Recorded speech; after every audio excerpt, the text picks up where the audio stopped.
kill you? What would I do without you? Go back to ripping off mob dealers? No, you complete me. The Dark Knight.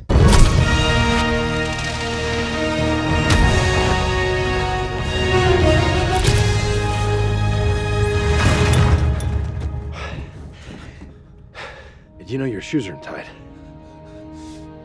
Uh-huh. This is a onesie, so I don't really have to worry about it.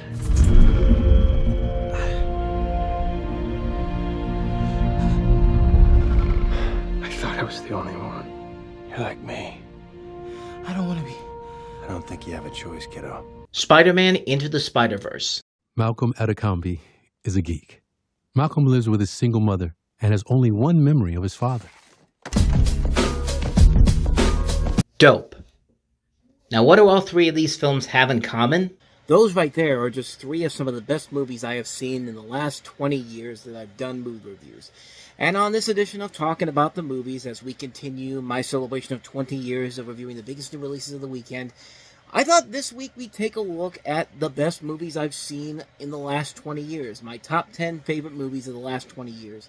Now, truth be told, if you've seen my other videos before, specifically my favorite movies, you'll know that you'll probably have a good idea of what's going to be number one and what movies that are on this list that I've gone into greater detail on here. And I'll tell you right now, about 6 of the 10 movies are pretty much some of my favorite movies of all time. So those ones we can get through pretty quickly. But there are still 4 other ones here that I haven't really gone into too much detail on in the past, but might as well go ahead and just talk about them on here this week. So, here we go. These are my picks for the 10 best movies that I've seen ever since I started reviewing movies. The best movies I've seen in the last 20 years. Starting things off with number 10 on my list, we have Little Miss Sunshine, released in 2006. This was, of course, the story about a family who is on their way to a pageant competition where the little girl, played by Abigail Breslin, is going to be one of the contestants in there, and it's all about the journey and all the crazy misadventures they go on across the way, and then it ends on a very uplifting and very poignant note overall, but this is a movie I really love. This is a great independent comedy with a lot of really good performances all across the board here, and again, a lot of real heart to it. It was one of the first real independent movies I went out of my way to check out to see in the theater, and I'm glad I did. It does have a lot of great elements all across the board in here. The cast overall is terrific. Greg Kinnear and Toni Collette playing their parts very well here. Abigail Breslin with a great leading film debut. The big highlights of the movie really are Paul Dano, who doesn't talk much in this, but he just has that great persona to his character in this that you can't take your eyes off of him. He's so good in this. And then Steve Carell is really good in here too. His first real major dramatic role after many years as a comedic actor. And yeah, years before he got nominated for an Oscar for Foxcatcher, the dude was already showing potential as a great dramatic actor in this film. And then, of course, Alan Arkin, who actually won an Oscar for this over the Proceed frontrunner Eddie Murphy in Dreamgirls. I thought he was really great as the grandfather in here.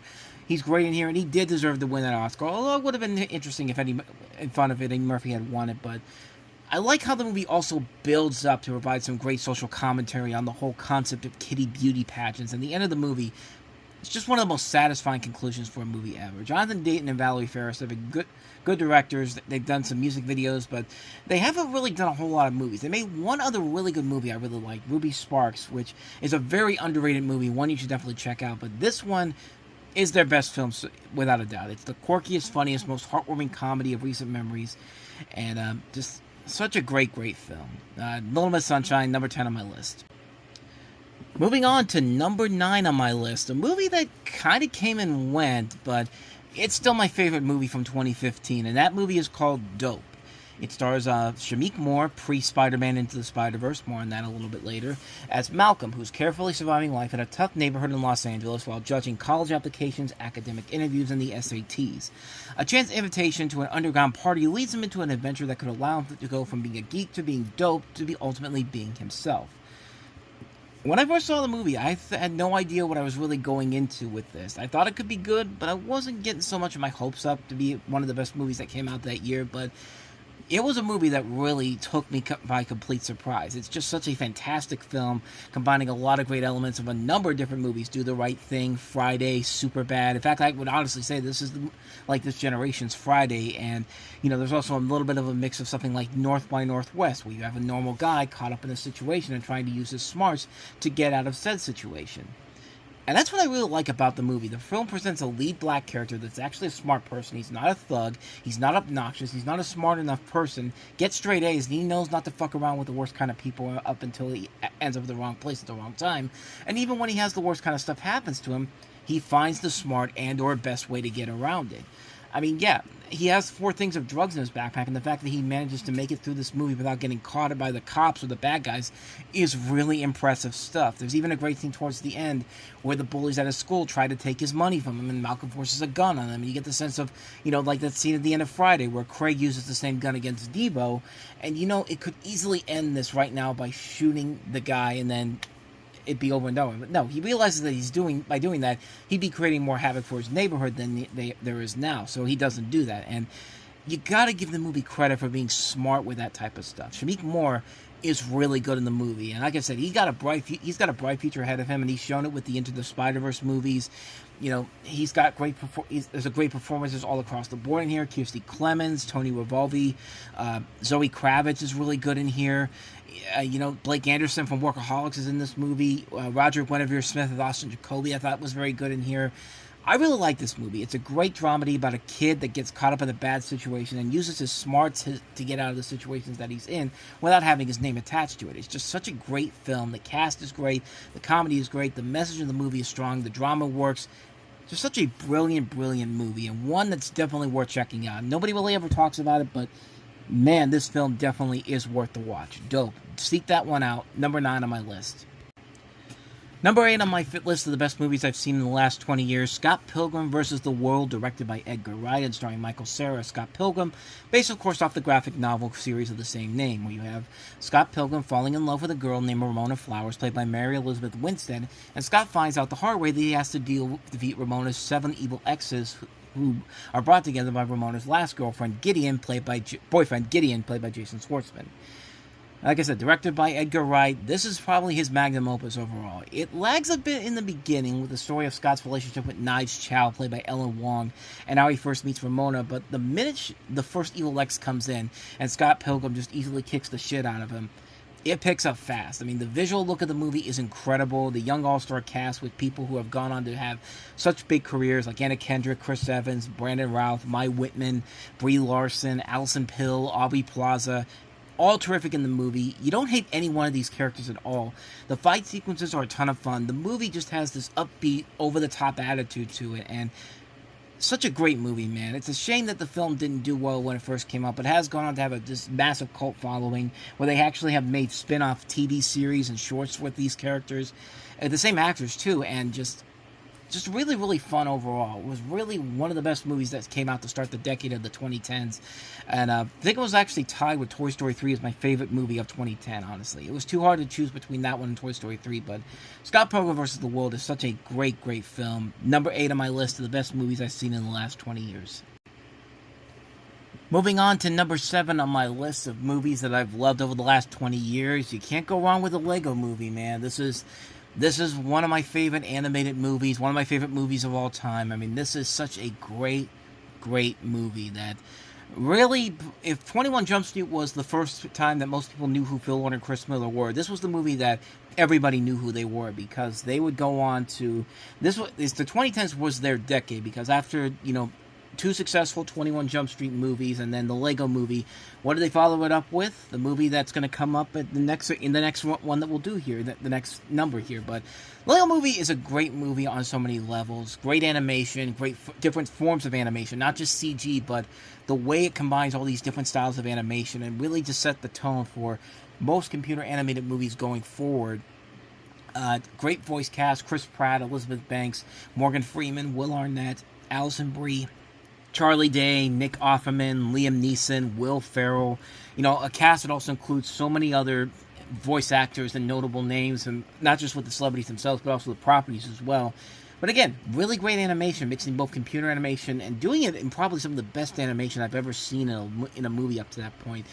And it's a heartfelt storyline, too. It has a scene in particular that still very much holds up, even after all these years later, and a good message about you know, is about how some things just don't need to stay in one place. And it's a great message about creativity and all that.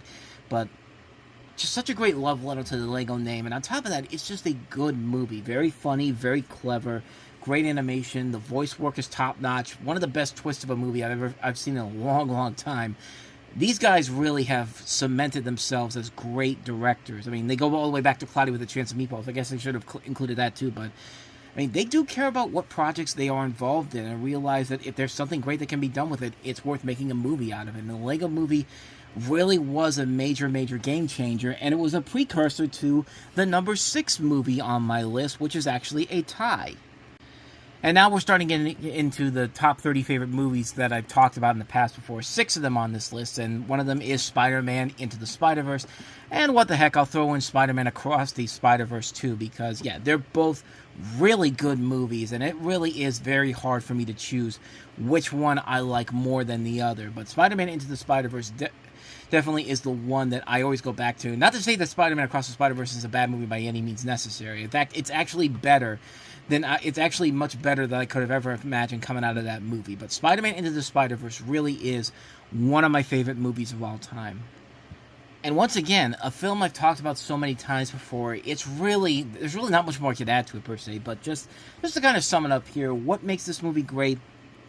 For one thing, the animation. The animation is so stylized, so cool, and we were seeing movies around this time that were really pushing the boundaries of what you could do with animation. Peanuts movie, The Little Prince, and of course the Lego movie. But this movie, you could tell a lot of people worked on this movie, and their work showed big time in the long run. Visuals, impressive to look at, doing a great job on bringing a comic book basically to life on the big screen.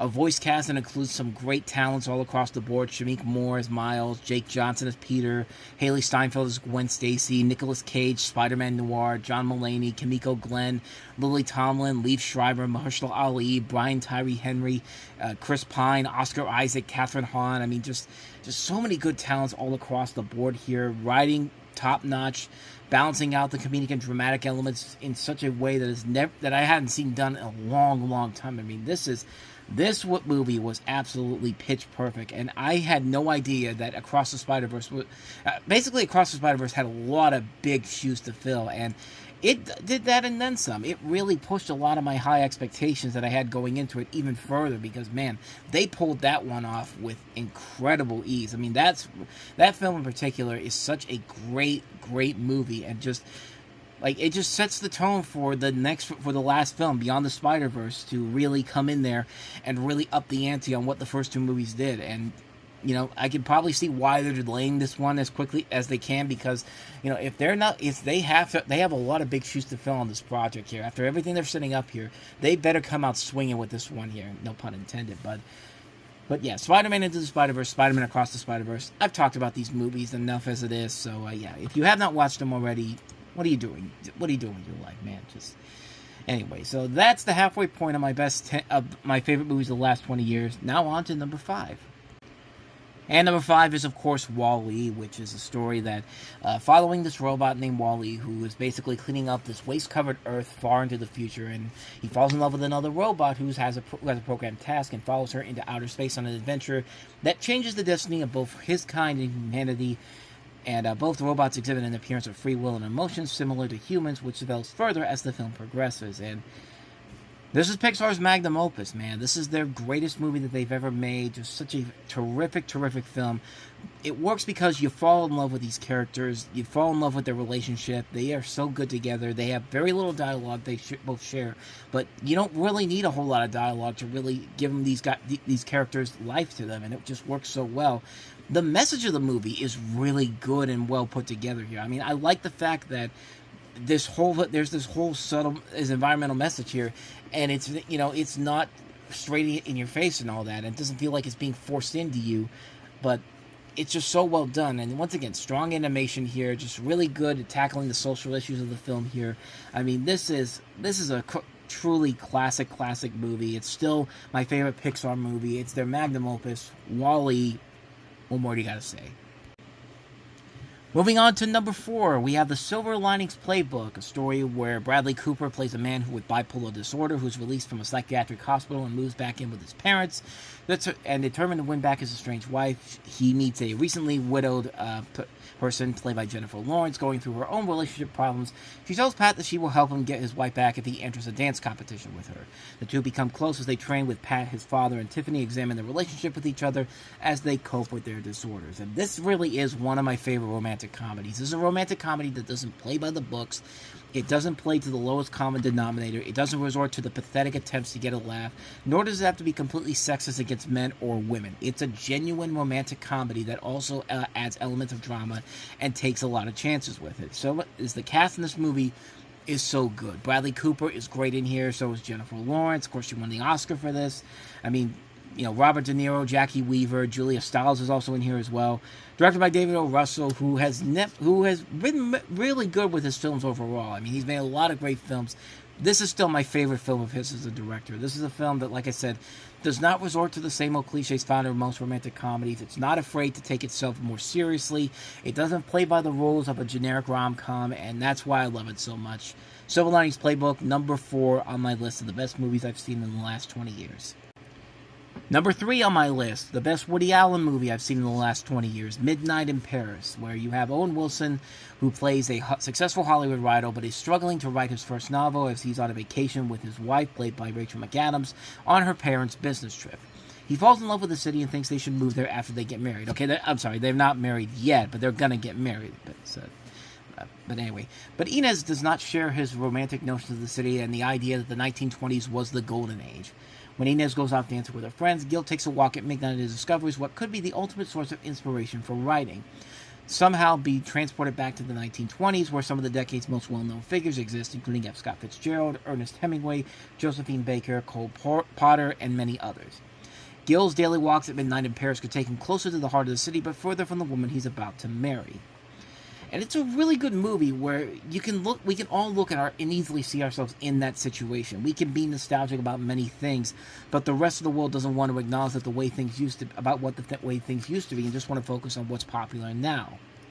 And it is just something that, you know, I've talked about it before. Like, we've become a society that's become more obsessed with celebrities and what they're doing, and what people from TikTok and Instagram can we make celebrities, even though they have no talent whatsoever. And we focus our time on celebrities who shouldn't be celebrities. I mean, it's a film that I think really does play into that in this film. Owen Wilson, I think, perfectly encapsulates every one of us who likes nostalgia and how much our passions for it can sometimes make us want to go back to that time and experience it for ourselves, while his fiancée shares the opposite end of the spectrum, focusing on the world now.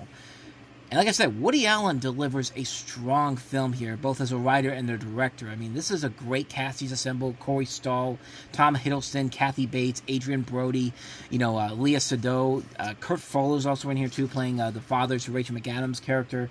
Part of the reason I think this movie works is because we never find out why Gil's experiencing this and everyone around him is not. It's like in Groundhog Day, where you never really get an explanation of why Bill Murray keeps seeing the same day over and over again, but the way the movie plays out, we really don't want to know what happens. Like, we really don't care about what's happening because we're so invested with how they're going to get out of the situation here. We don't know why Owen Wilson's character is experiencing this, but we're so invested by it.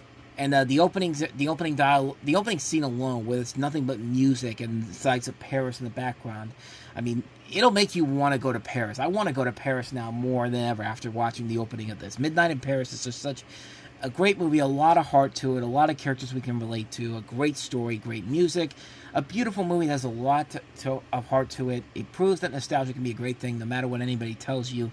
Number 3 on my list of the 10 best movies I've seen in the last 20 years.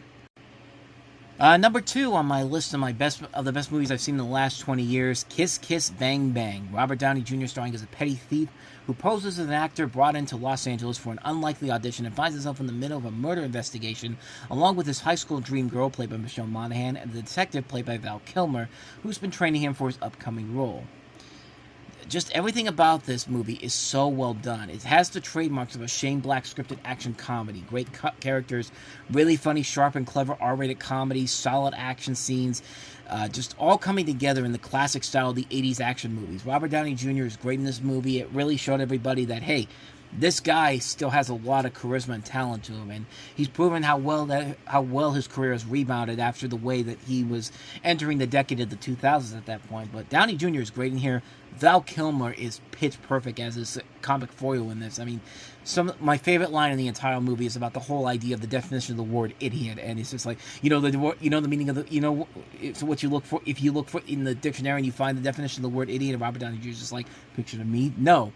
The definition of the word idiot, which you fucking are. Like, this, I probably butchered that line, but you get the idea here. And the chemistry between everybody works very well. Downey Jr. works very well with Kilmer. He works very well with Michelle Monaghan.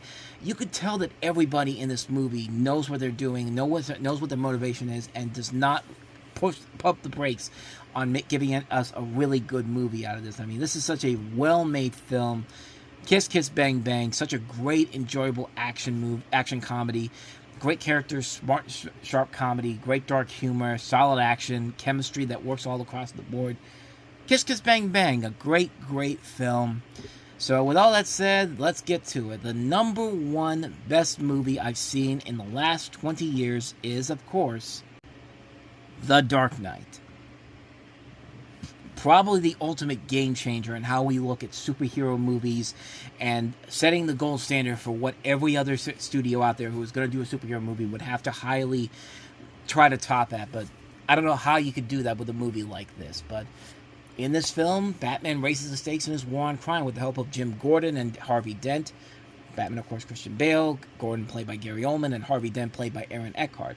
Batman sets out to dismantle the remaining criminal organizations that plague the city streets. The partnership proves to be effective, but they soon find themselves prey to a reign of chaos unleashed by a rising criminal mastermind known to the terrified citizens of Gotham as the Joker, played by Heath Ledger. And really, what more do I have to say about this movie? I mean, everything about this movie is pitch perfect. The characters are all memorable. The story is very solid. The interpretations of these characters are well thought out. There's just so many memorable things about this movie. The casting overall is really good, especially Heath Ledger, who of course won an Oscar for this, rightfully so. I mean, the greatest line in this movie from him that really shows you how intimidating this guy is that scene where he holds the guy hostage, where he holds the guy tied up, and he just says 3 simple words: "Look at me." And I can't do it as good as he does, but when he says those words, like, you know this guy is completely serious. But he also has a lot of good moments in here. You know, the scene early on where he's doing the pencil trick and, of course, burning the money again. I mean, that's one of my favorite scenes in the whole thing, where he's just like, you know, he burns this huge pile of money. He's just like, it's not about money. It's about sending a message. And it's great enough that the Joker is not only the main threat in the film, but you also have Aaron Eckhart's Two-Face, where he's nowhere near as insane or as menacing as the Joker is, but he's still a force not to be messed with here. When Harvey Dent becomes Two-Face, like, you can't believe how eerily close they came from capturing the actual look of Two-Face. I mean, Aaron Eckhart's just putting his all into this man, and yeah, this is a great movie, man. This is such a great, great film. I said it before, I consider Christopher Nolan's Batman trilogy on the same level as the Star Wars trilogy, the original Star Wars trilogy. And when you really think about it, it's not completely out of the realm of possibility.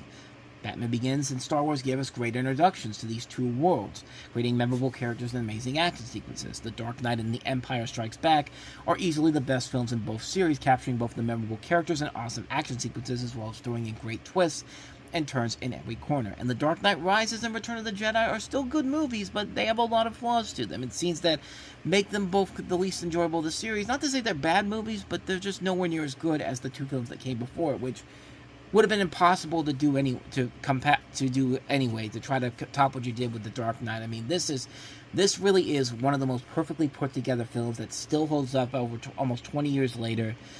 It's not hard to see why The Dark Knight is the best movie I've seen in the last 20 years of reviewing movies. It was great seeing it in the theaters 5 times back in the day. Just a great film. The Dark Knight, the best movie I've seen in the last 20 years.